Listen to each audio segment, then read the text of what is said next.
Check my end.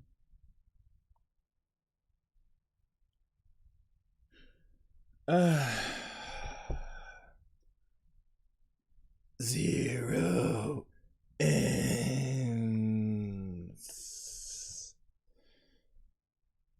Welcome again to another wonderful reading.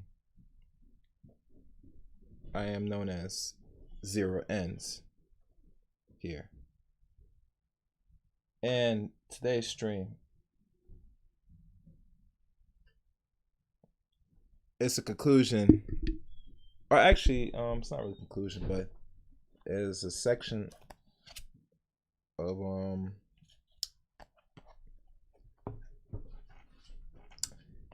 another in-depth topic, but something that is not comfortable to talk about. But nonetheless, it's another section into the book titled The Endangered Black Family, Coping with Unisexualization and Coming Extinction of the Black Race by Nathan, PH.D. and Julie Hare, Ed. And today's, or this title of this is titled The Rise of Homosexuality and Diverse Alternatives to Matrimony. I'd like to thank everybody that is listening to this stream, this reading. As you know, I am Chaos. I am Zero Ends here.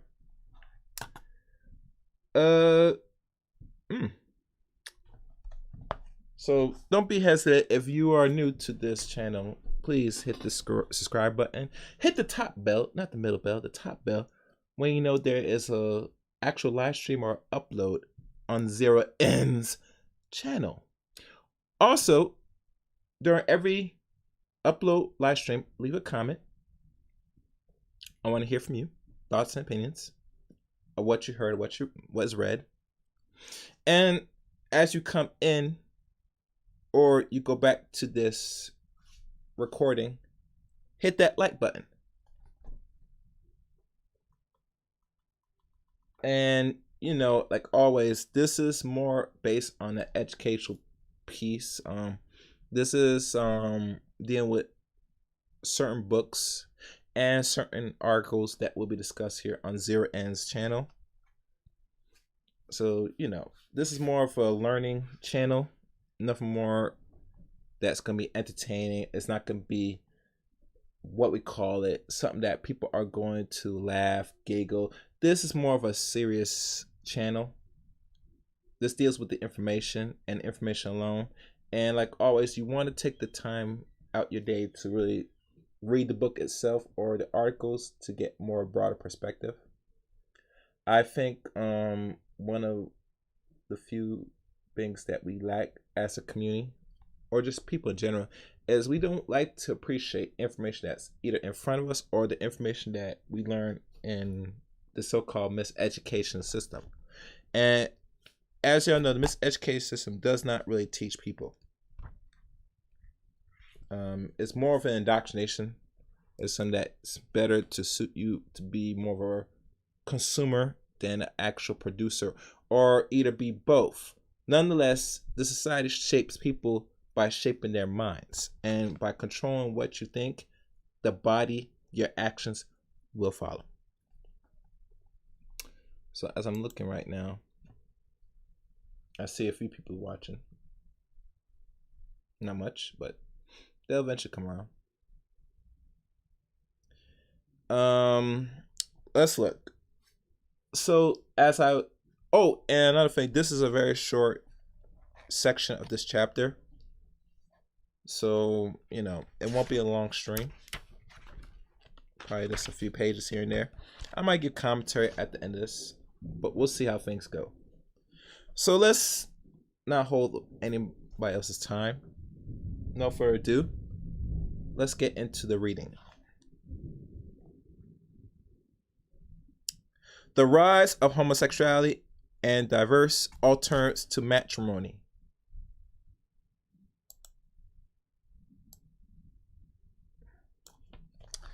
There are signs of the times.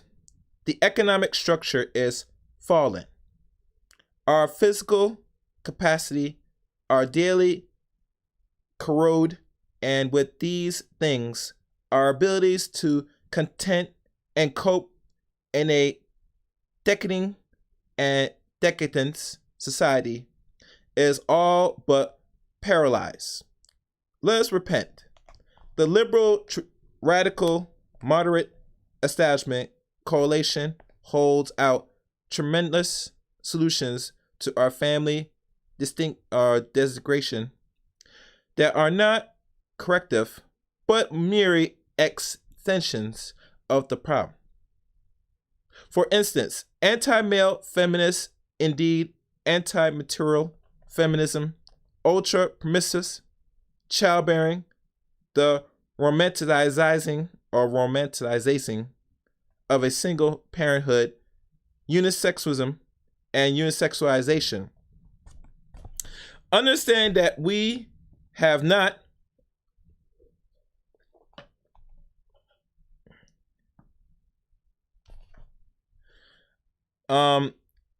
medicum of opposition to such things as gay human rights or full equality and freedom for everyone, including the right of women to exist with full equality as women, without having first to become more and more like men.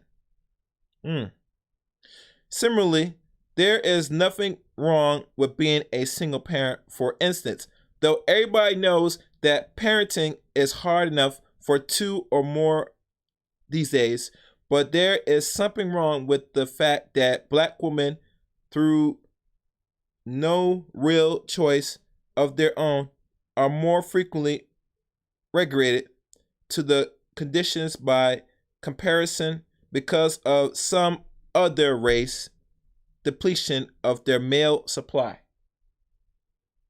Almost 2 out of 5 Black females in this decade will never marry, including those who will long to do so. Let me stop right there. This is written back in the 80s. It said during that time,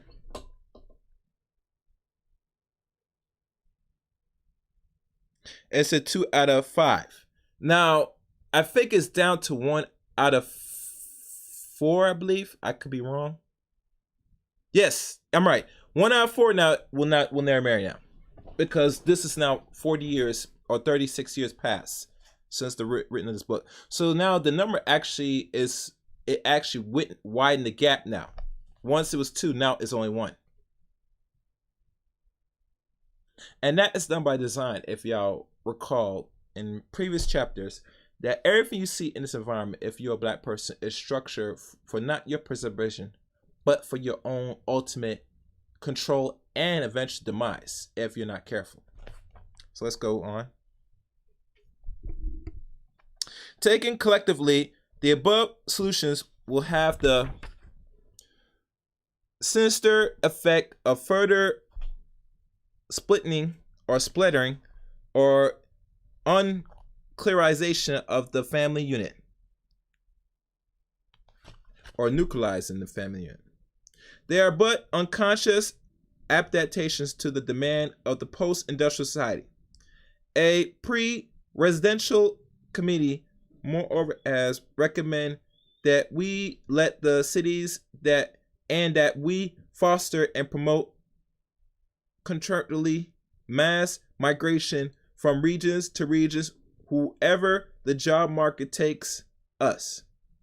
This kind of society, which we call cybernetic or post-industrial, for what of a better name, will require inhabitants with increasingly superficial and tentative relations to enable them to move whatever the economy ships them.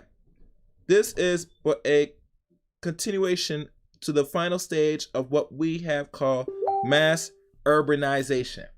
And it was called out this during the 70s.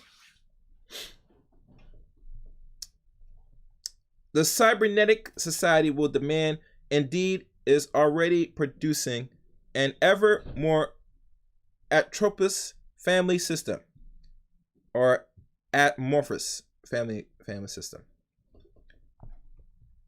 Let's us call it the amorbic family or amorbic family.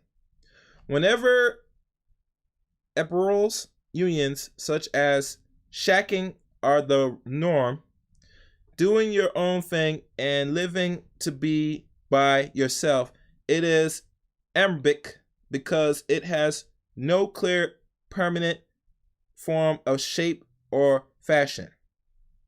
More consequently, even then, the civilization of singleness is to produce the undimensional sexuality.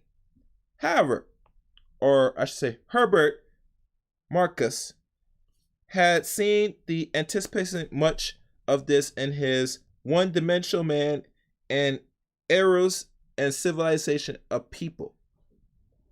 Traditionally debates whether homosexuality brought on the full of Greece and Roman or not, when actually what happens was the dramatic reverse.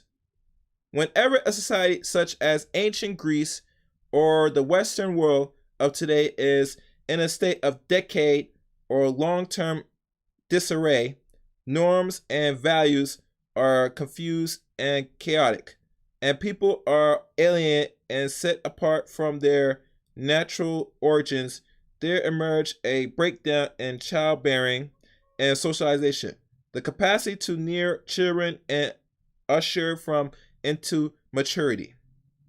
Without a solid core to their personalities, children will grow up confused and inclined to develop problems of identity, most notably that of gender confusion. See that? Now, I'm not sure if people are familiar with Roman and Greek history, and this is part of what we call world history. And a few books that refer to how they used to live back in, centuries ago. If I could name some, and I will tell you, One Good, Kick Out of Heaven, volumes 1 to 2 and 3, talks about the history of Europeans during 1700s to 17,000, I believe. 700 to 17,000. That's one book. Another book that deals with Roman history or Romans in general, I think is Caesar's. I'll find it and I'll probably in future broadcasts I'll mention it. But let's go on. Homosexuality, according, will proliferate and in terms will feed unto the unisexualized society and impact upon it in a vicious circle.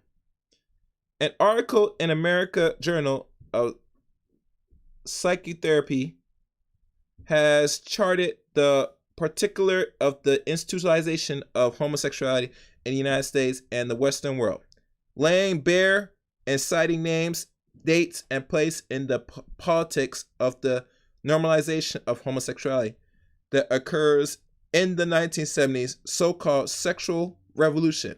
But we do not need the American Journal of Psychotherapy to see that just as those black persons who disidentify with their race and long to alter their skin color and facial features to approximate that of white race may be found to suffer a racial identity crisis, the homosexual individual who disidentifies with his or her biological body to the point of subjecting it to the surgery of sex change operations similar suffer a gender identity confusion, to say the least.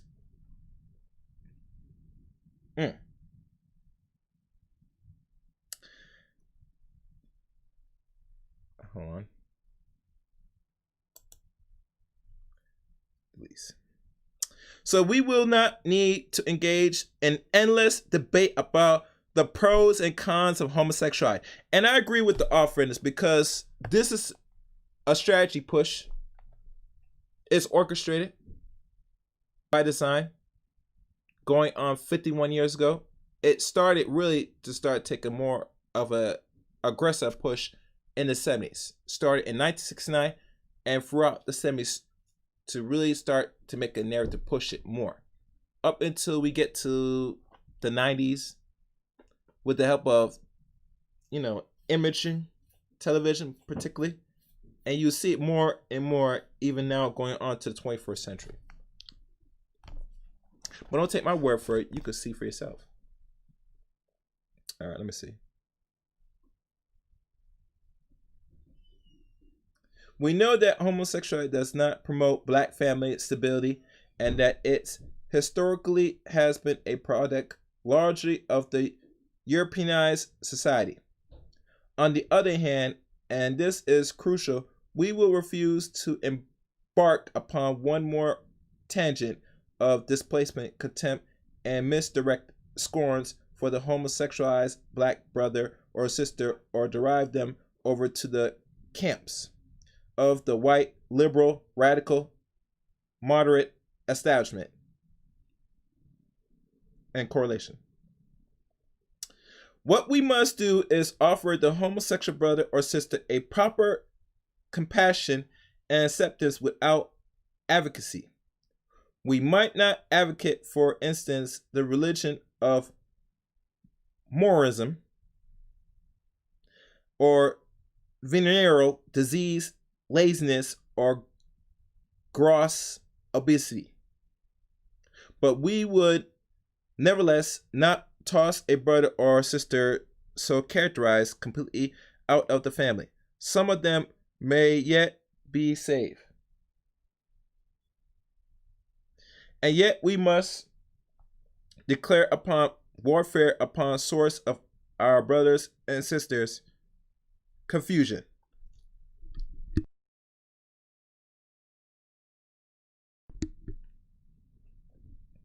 All right. The liberal, radical, moderate establishment correlation has even turned its back upon the Boy Scouts of America. White teachers infiltrate black child center in nursery and primary schools, compelling black boys to play with blonde dolls in the name of progress, and they are determined to leave no path to a clear and coherent masculine identity. In every way, unisexualization and homosexuality are lioness produced, promoted, and inevitable. Within the state of unisexualism and family, disintegration, omegamy or mahogany or omeganian, whenever everybody is married to or taken up with just about everybody else at the same time, are intellectual who generally are nothing until it has already passed, are beginning to weep and worry about the dying nuclear family, seeking alternatives. Women are talking on giving up on the struggle completely, some though lesbian experimentations, and other though compulsory celibacy, and diverse forms of sexual anorexians, or what they call anorexian. Many black males are looking towards polygamy and its advocacy. It is true that before the Europeanization of the world, polygamy had desired a honorable place alongside monogamy, particularly in ancient Africa. There is a book called Polygamy Reconsidering that spelled out this all but hidden portions of our society's history. And let me stop right there. In regards to this polygamy nonsense, I have no problem with it per se. But this is my thing with polygamy. In the modern world today, in regards to black Americans, and we can speak for black America here because we are here in America. it's not really effective, and it will not change the dynamics of black people in this country if they decide to succumb to polygamy. And here's why I'm saying this. Is because a lot of black people, especially black men, they know said to have more than one partner is work. And you cannot feel that you need to take out another woman or another mate. And you don't really, it's going to be a man to provide roughly 90 or 100% of everything. And to go further, if you're not even providing or paying for everything, no matter if you're making $50K or more, then obviously you taking on another wife is going to be a problem in this Western world. Because overall, most women in today are not going to be so comfortable for a man to have more than one woman, much as another wife. Now, there are exceptions to the rule, and I have seen some women will shack up and play the side piece to a man if he's doing his thing. But in regards to actual marriage, nah, it's not going to be really effective. And usually in this country, they recognize marriage through contracts. And I'm not sure if the American system ordains people could be married to more than one person. And that's research for y'all to really search for yourself. But that's neither here or there. Let's continue. However, African polygamy was a complete means of family organization and procreation, and we must take pains to ensure that it does not, in Afro-American, become a simple means of heightening sexual gratification. Thus, the embryonic polygamy of today presents to us a difficult dilemma. Sisters who never fear or shun to expose themselves to exploitation of monogamous males or by males in a state or situation of monogamy will use the fear of exploitation as a base for rejecting or opposing polygamous arrangements. Accordingly, to advocate of polygamy are learned to point out that polygamy will not be for everybody and that some person will continue to thrive in monogamous affairs while others begin to glorify a polygamous union.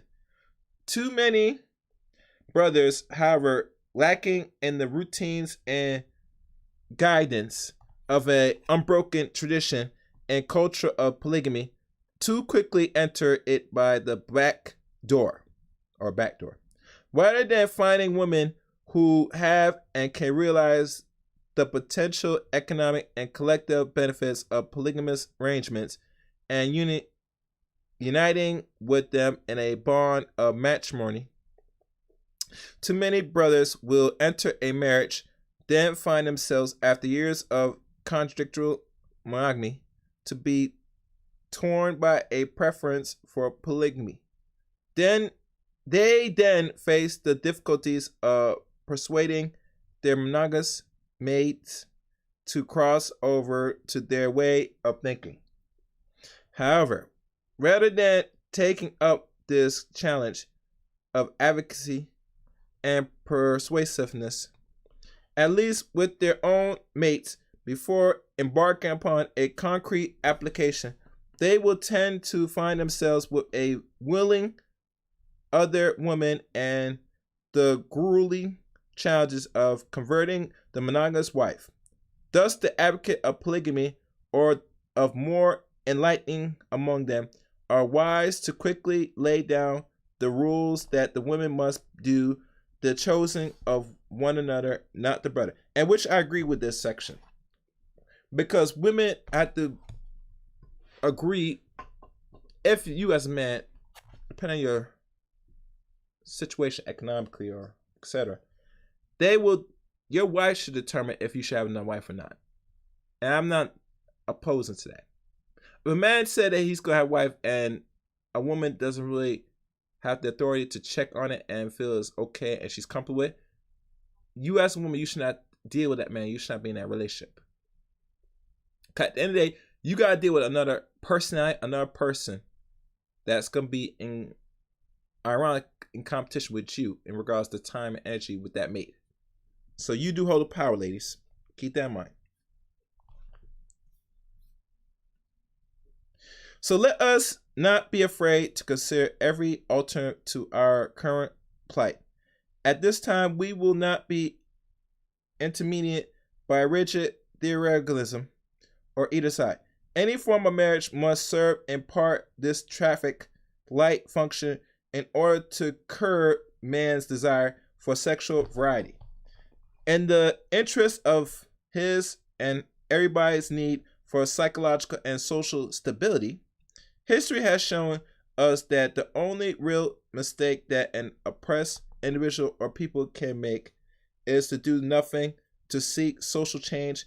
Everything else is part of the progress of exalting and eliminating the scrupulous and erection or incorrect solutions as ultimately to evolve and arrive at the correct solution, and in time our freedom our or whatever else we want. Finally, whatever we do, we must endeavor to ensure that our approach, though appearing progressively and connect in correction on the surface, does not almost in the end to a mere accommodation to the circumstance of today's systematic depletion of the black male supply. Instead, we shall rise up to change our state to that be lifting our ancestors, ancient African kings and queens. That concludes this section of this chapter of the homosexual and diverse alternatives of matrimony.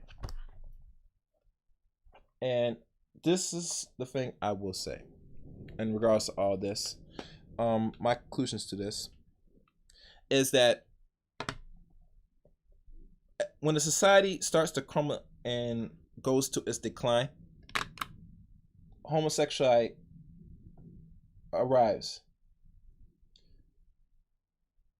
And with homosexuality, it is the final and last stage to really start restructure and, I guess, deplete and eliminate a surplus of people in certain regions of the earth.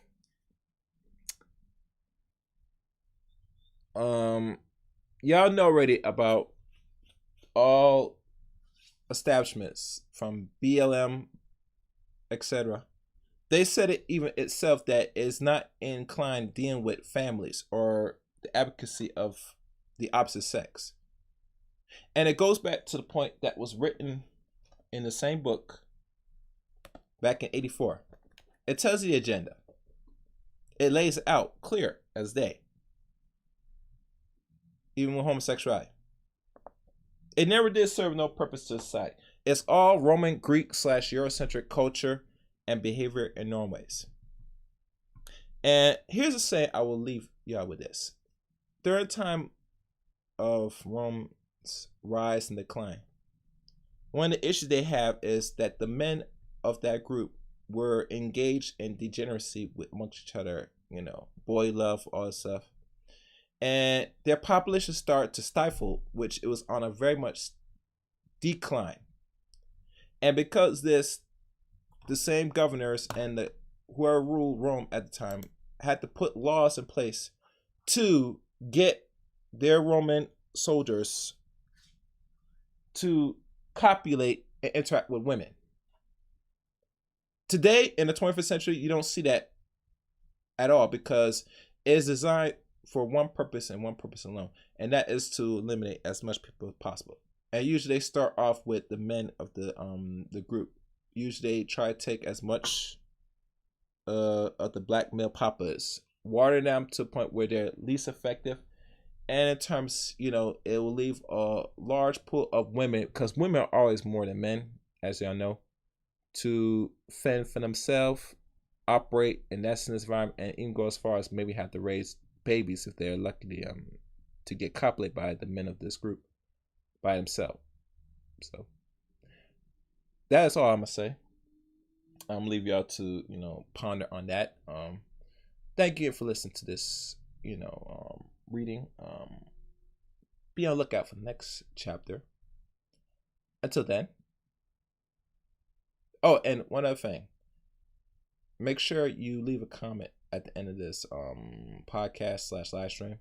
I'd like to hear from you. And, like this video as well. Thank you for listening. Until next time, take care.